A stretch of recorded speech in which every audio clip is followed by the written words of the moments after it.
గారికి సన్మాన్ గారికి సేవకులందరూ కూడా తెలియపరుస్తున్నారు. ఒక చిన్న మాట మాత్రం చెప్పి ముగిస్తాను. మరి దేవుడు బట్టి మరి ఇరువురి ఎంగేజ్మెంట్ మరి మా వాళ్ళు జరిగించాడు. మరి సత్యవేడు ప్రాంతంలో అద్భుతంగా కార్యక్రమం జరిగింది. తిరిగి మన వివాహం ద్వారా ఉండవరకు దేవుడి సన్నిధిలో ఏర్పాటు చేసిన స్థలంలో దేవుడు నిలబడినందుకు దేవుని స్తుతిస్తూ ఉన్నాను. ఒక చిన్న సలహా ఏంటంటే, ఇది దేవుడు ఏర్పాటు చేసిన వివాహం.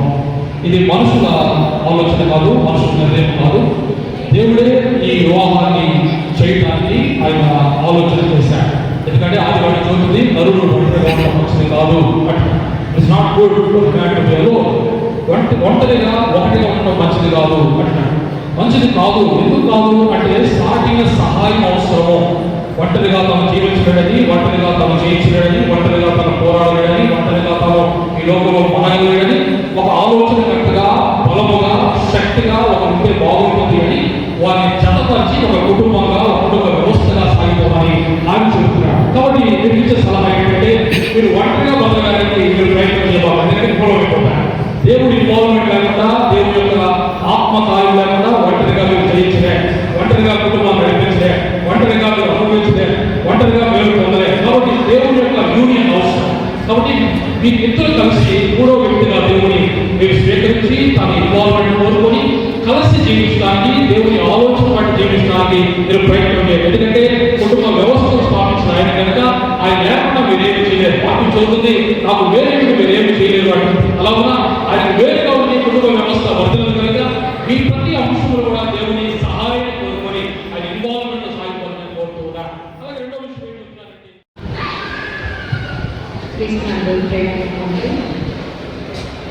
ఈ దినము నూతన గొప్పగా పోతున్నటువంటి పెళ్లి కొడుకు, పెళ్లి కుమారుడు, పెళ్లి కుమార్తెకు దేవుని నామంలో శుభాశిస్సులు తెలియజేస్తున్నా. ఇది చేసినటువంటి బంధుమిత్రులకు, పెద్దలకు దేవుని నామంలో తెలియజేసుకుంటున్నా. ఈ యొక్క పరిశుద్ధ వివాహానికి దివాకర్ గారు నేను ఈ యొక్క దేవుని సన్నిధిలో ఈ యొక్క సంఘంలో చేరి ఈ యొక్క పరిశుద్ధ వివాహంలో కార్యక్రమంలో దేవుని ఇచ్చినటువంటి ఈ యొక్క సమయాన్ని బట్టి, వారిని బట్టి దేవునికి వందనాలు తెలియజేసుకుంటున్నా. ఎందుకంటే గోసాల క్రిస్టోఫర్ గురించి దివాకర్ గారు నాకు చెప్తూ ఉంటారు. క్రిస్టోఫర్ అలాగే మా మోసం మన ప్రతాపం చూస్తే అదే గుర్తొస్తూ ఎంత దగ్గరి సంబంధమో, ఎంత దగ్గరి బంధుత్వమో మా మామగారితో కూడా దివాకర్ గారు ఎప్పుడు నాకు చెప్తూ ఉంటారు. కుటుంబం యొక్క అనుబంధము, వారి యొక్క సపోర్ట్, వారి యొక్క ప్రేమానురాలు ఎప్పుడు మా కుటుంబానికి ఎప్పుడు ఉన్నాయని చెప్తూ ఉంటారు. అలాంటి మా కుటుంబంలో జరిగే వివాహ కార్యక్రమానికి దివాకర్ గారు దగ్గరుండి ఇంత గొప్పగా జరిగించడం అనేది దేవుడి కృప, ఆయన నెరవేర్పు అని నేను నమ్ముతున్నాను. ఆ ఇద్దరు పెళ్లి కొడుకు, పెళ్లి కుమార్తె కూడా దేవుని ఆశీస్సులను నేను నమ్ముతున్నాను.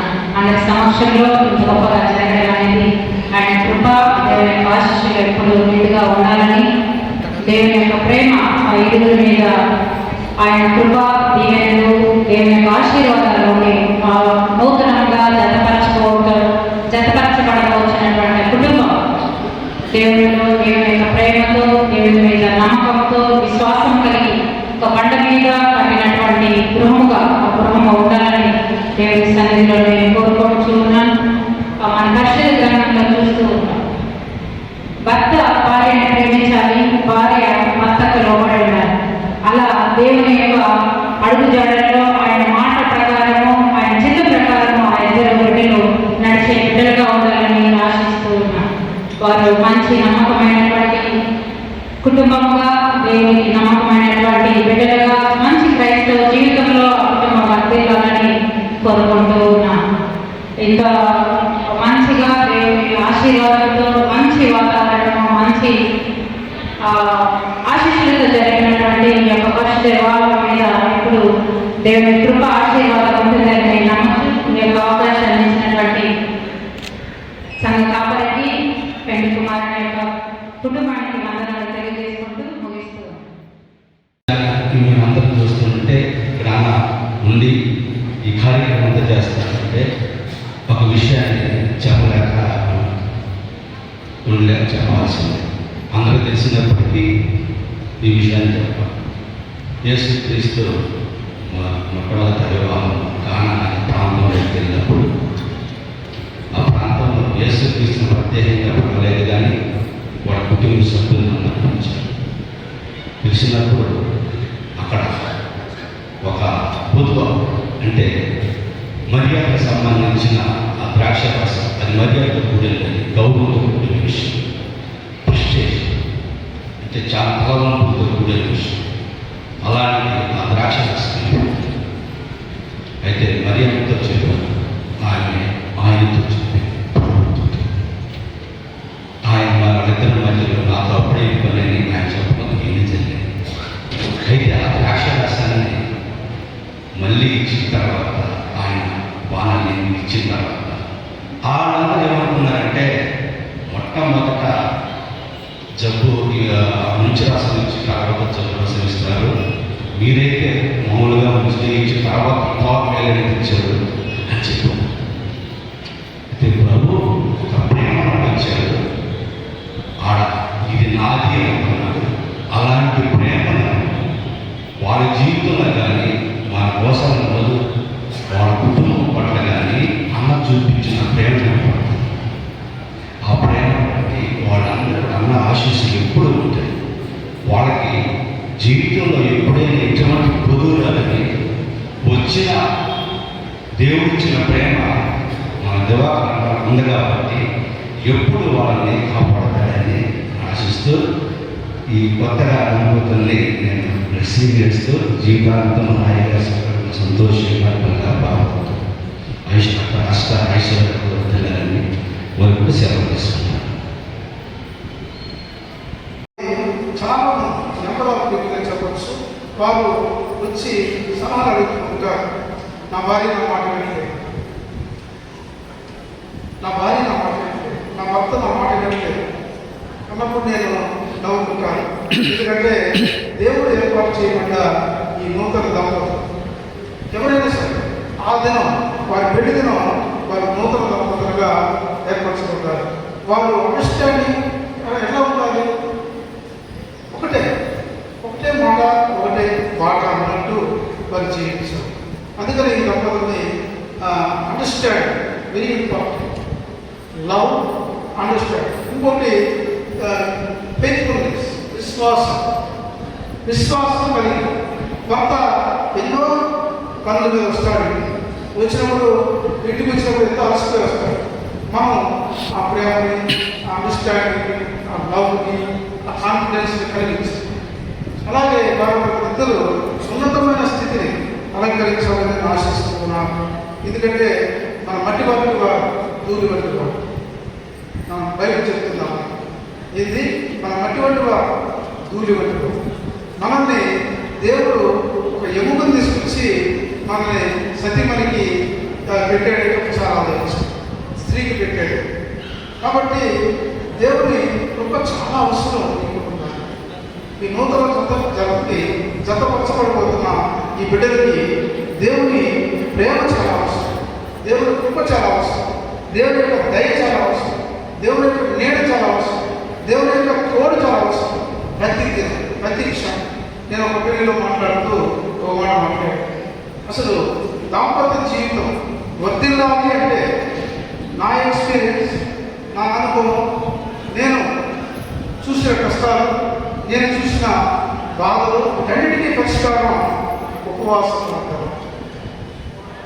కుటుంబంలో ఉపవాస ప్రార్థన అనేది చాలా అవసరం. చాలా బైబిల్లో చాలా రెఫరెన్స్ ఉన్నాయి. కాబట్టి మీరు బైబిల్ చదవాలి. ప్రతిదినం స్త్రీ చేయాల్సిన బాధ్యత చాలా ఎక్కువగా ఉంటుంది. కుటుంబం తల్లిదండ్రులు ఉన్నప్పుడు అది వేరు, భర్త గారికి వచ్చినప్పుడు ఆ వైపు వేరు, పిల్లలు పుట్టిన తర్వాత ఆ వైపు, వృద్ధాలు వచ్చిన ఆ వైపు. మన జీవితంలో చాలా వైపులు ఉన్నాయి, రకరకాల వైపు మీకు ఉన్నాయి, స్టెప్ బై స్టెప్. కాబట్టి ఇవన్నీ మీరు రీచ్ అవ్వాలి, సక్సెస్ అవ్వాలి అంటే మీ జీవితంలో మీరు ప్రార్థన, బైబిల్ చదవడం, మోకరించడం, అవసరమైనప్పుడు మీరు దేవుడితో మాట్లాడాలి. మీరు విజయాన్ని సాధించాలనుకోండి, మీకు పిల్లలు కావాలనుకున్నాం, మీ పిల్లలు వర్తిల్లాలనుకున్నాం, సమాజంలో గౌరవం సంపాదించాలనుకున్నాం, మీరు ఆస్తి అంతస్తులు సంపాదించాలనుకున్నాం, మీ ప్రార్థన ఉపవాస ప్రార్థన అవసరమని ఈ దంపతులు నేను తెలియపరుస్తున్నాను. ఎందుకంటే మా కుటుంబంలో నేను ఎన్నో సమస్యలు చూశాను, ఎంతోమంది సమస్యలు కూడా చూశాను. చాలామంది దేవుడికి ప్రియారిటీలో ఏదో మన తెలివితేటలు ఉపయోగిస్తాం. దేవుడి ప్రియారిటీ చూడండి, అప్పుడు మీరు బెనిఫిట్స్ పొందండి. చాలా బెనిఫిట్స్ మేము పొందుతూ ఉంటాం. మీకు ఒక ఎగ్జాంపుల్ చెప్తాం. ఈ చర్చి నేను కట్టాను, ఇల్లు కట్టాను. ఒక దేవాలయం కట్టడం ఒక అదృష్టం, దేవుడు ఇచ్చే ఆ కృప, ఆ దయ అందరికీ కుదరదు. అందరికీ వాళ్ళ ఛాన్స్ ఇవ్వడు దేవుడు. అలాగే ఈ చర్చి కట్టడం నాకు ఇచ్చిన అవకాశం చాలా గొప్పదిగా నేను భావిస్తున్నాను. ఎందుకంటే దేవుడు ఈ కావల పట్టణంలో ఒక జోలిస్టర్ తెలుగు చర్చిని ఉన్నతమైన స్థానానికి తీసుకెళ్ళారంటే ఇది దేవుని కృప. అట్లాగే మీరిద్దరూ భయపడటం అనేది దేవుడి కృపని తెలియపరుస్తున్నారు.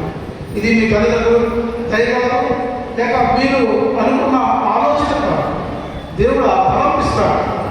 చర్చి కట్టాలని అనుకున్నాను, దేవుడు వచ్చాడు. నేను నా ఇద్దరు అనుకున్నాను, మనకు వచ్చిన ఇన్కమ్ చర్చి కట్టాలి, దీని అద్భుతంగా ఇంకా తీర్చిదిద్దాలి, ఇంకా చాలా పనులు ఉన్నాయి. అలాగే మీరిద్దరూ మ్యారేజ్ చేసుకుంటున్నారు, కొన్ని క్షణాలు మీరిద్దరూ భయపడతా అవుతూ ఉన్నారు. మీరిద్దరూ ఎలా ఉన్నారంటే చాలా అండర్స్టాండింగ్తో ఉన్నారు. సమాజం ఎదుట, సంఘం ఎదుట, దేవుని ఎదుట, మనుషుల ఎదుట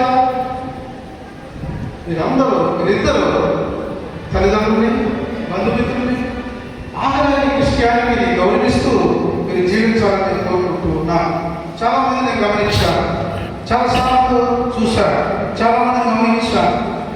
గమనించినప్పుడు దేవుడిని ప్రేమ వారి పొందడం ఆ కుటుంబం. మీరు కావాలంటే ట్రై చేయండి, ప్రార్థన చేసి చూడండి, ఉపవాసం ఉండి చూడండి. నూతన దంపతులు నేను చెప్పేది ఇదే, మీరు ఉపవాసం ఉండి మీరు ఒక కార్యాన్ని స్టార్ట్ చేయండి, మీ విజయాన్ని మీరు సాధిస్తారని నేను మనస్ఫూర్తిగా దేవుడు ఈ సంఘంలో తెలియపరుస్తున్నా. ఎందుకంటే నేను ఎన్నో సమస్యలు చూశాను. నేను చూసిన సమస్యలు కావాలనడంలో నాకు తెలిసి క్రైస్తవులు చూసుకున్నాను. అన్ని సమస్యలు చూశాను. ఈ సమస్యలకి కారణం ప్రార్థనతోనే నేను సాల్వ్ చేసుకున్నాను. అలాగే కుటుంబంలో సమస్యలు వచ్చినప్పుడు మనం చాలామంది అన్ని విషయాలు బయట చెప్పుకుంటాం, ఫ్రెండ్స్ చెప్పుకుంటాం, సంఘంలో చెప్పుకుంటాం, దైవజనులు చెప్పుకుంటాం, బంధువులు చెప్పుకుంటాం, తల్లిదండ్రులు చెప్పుకుంటాం. నా సమస్య నేను ఎందుకు చెప్పలేదండి, మీరు నమ్ముతారో లేదు, నా సమస్య ఎందుకు చెప్పలేదు, నేను నా సమస్య పోనీ దేవుడితో మాట్లాడాను, దేవుడి దగ్గర మొదలుపెట్టుకున్నా, ఏడ్చా, మోకరించా, ఉపవాసం ఉన్నా, రాత్రి వరకు ప్రార్థించా, నేను విజయాన్ని సాధించాను. నా సమస్యను అంతా ఆ సమస్యను ఓవర్టేక్ చేయగలిగాను. అలాగే నూతన దంపతులు సమస్యలు వస్తాయని కాదు, కానీ మీ జీవితంలో సాతాను వస్తే సమస్యలు వస్తాయి, సాతాను ఎంటైతే సమస్యలు వస్తాయి. మీరు బాగుంటే సాతాను ఎంటవుతాడు. కాబట్టి మీరు సమాజాన్ని గౌరవిస్తూ, సంఘాన్ని గౌరవిస్తూ, అలాగే దేవుడిలో నడవగలిగిన స్త్రీ ఇల్లు కట్టుకున్నాను, మూర్ఖురాల స్త్రీ ఇల్లు గోడ పెట్టుకున్నాను. ఇది బైబిల్లో ఉన్న సెంటెన్సెస్. కాబట్టి స్త్రీ ఎలా ఉండాలి అంటే ఆల్వేస్ సాక్రిఫైస్. స్త్రీ పాత్ర చాలా గొప్పదండి. కుటుంబం నిలబడటం, సంఘం నిలబడటానికి స్త్రీ అవసరం. అలాగే కుటుంబం నిలబడటానికి భార్య అవసరం. బిడ్డల్ని పోషించి పెంచి మంచి మార్గాలు కావడానికి తల్లి అవసరం. తండ్రి జస్ట్ గార్డియన్, ఒక మాట చెప్పాలంటే వాచ్మ్యాన్, ఒక మాట చెప్పాలంటే కస్టోడియన్, ఒక మాట చెప్పాలంటే ఒక గైడ్.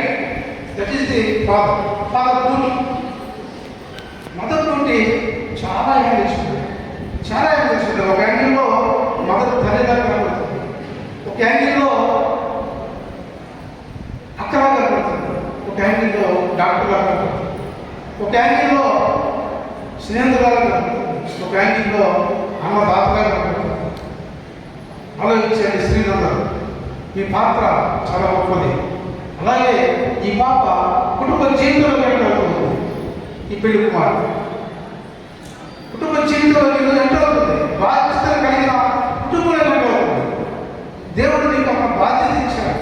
నీ బాధ్యతని నువ్వు నెరవేర్చాలి అంటే కేవలం ప్రార్థనతో నువ్వు జీవించగలని నేను మనసారా మీకు తెలియపరుస్తున్నా. భర్తని బాగా చూసుకోండి. భర్త భార్యను బాగా చూసుకోవాలి. సమాజంలో గౌరవంగా బతకాలి. మనం ఎక్కడి నుంచి ఇచ్చాము? మనం చాలా చిన్న స్థితి నుంచి పైకి వచ్చాము. దోషాలు మనకు బాగా తెలుసు, మరి కుటుంబాలు తెలుసు, మీ తాతలు తెలుసు, మీ తాతలతోనే తిరిగిన వాడు, వారికి స్నేహం చేసిన వాడు, వారి కష్టాలు చూసిన వాడు, దోషాలు కృష్ణమ్మ గారి తల్లి, భార్య, దోషాలు కృష్ణమ్మ గారు, వీరందరితో నేను చాలా అటాచ్మెంట్, బంధుత్వం, అటాచ్మెంట్, ఎంత అటాచ్మెంట్ ఇచ్చాను. అందుకనే ఈ కుటుంబం నూరేళ్ళు వర్తిల్లాలని నేను మనసాలు వేడుకుంటూ ఉన్నాను.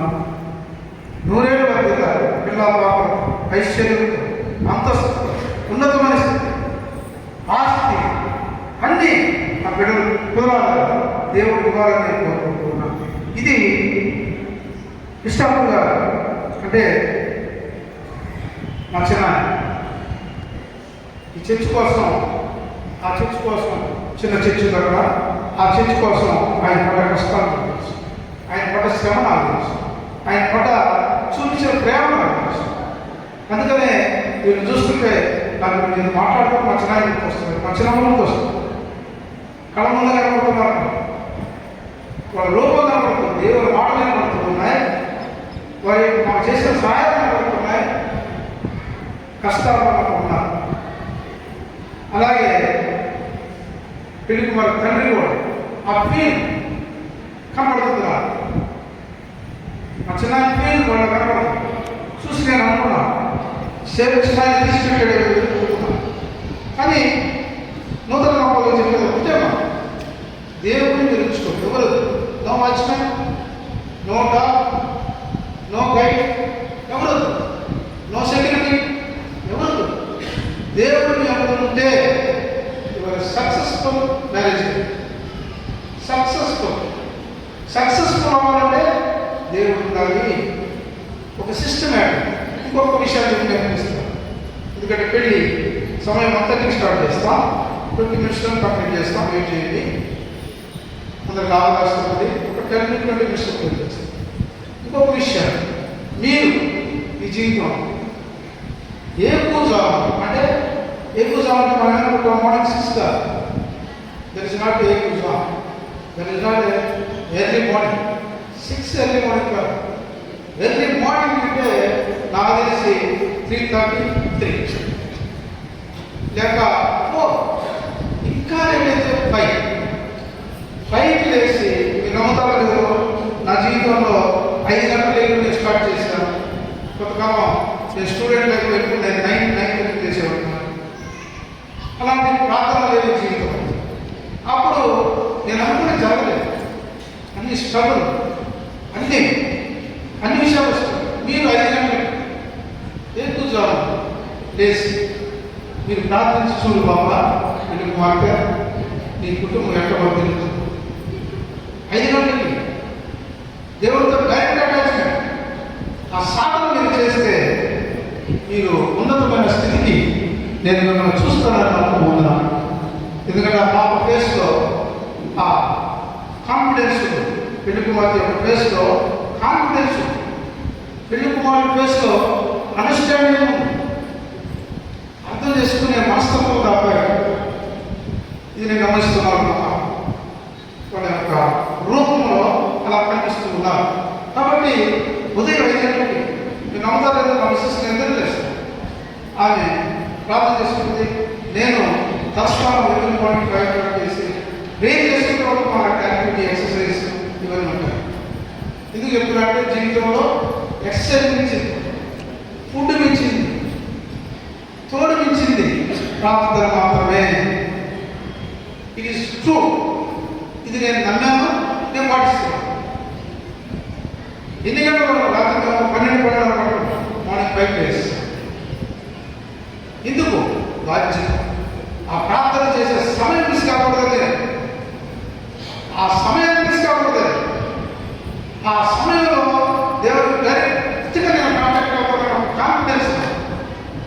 మీ జీవితంలో కూడా మీరు అలా ఉండాలని ఎక్కువగా బైబిల్లో ఫాస్టింగ్ గురించి ఉంది.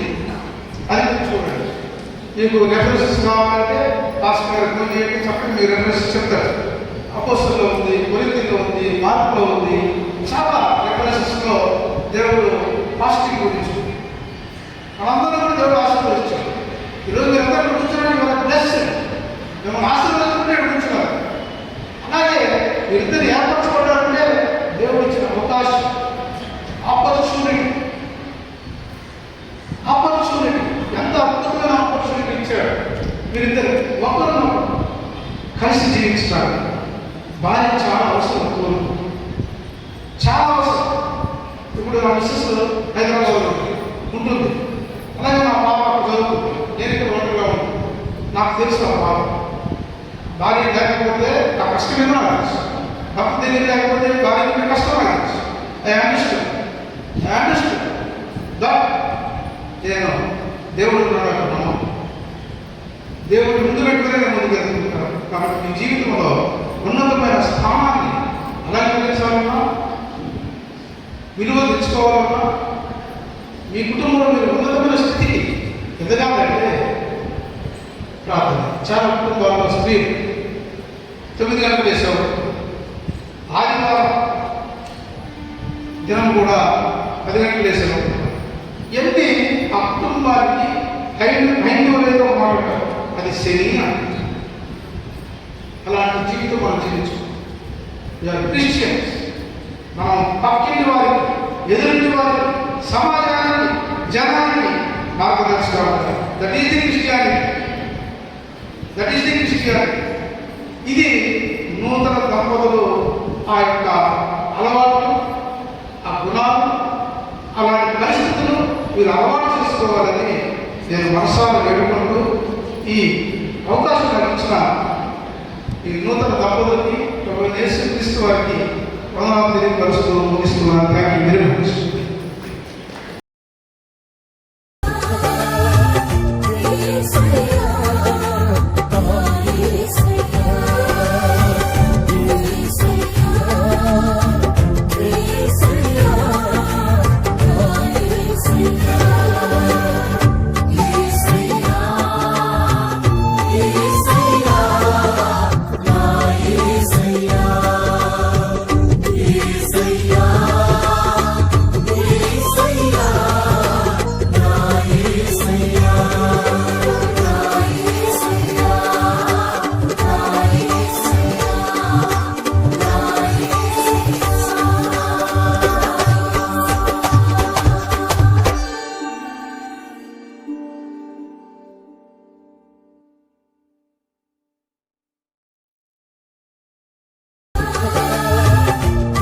Say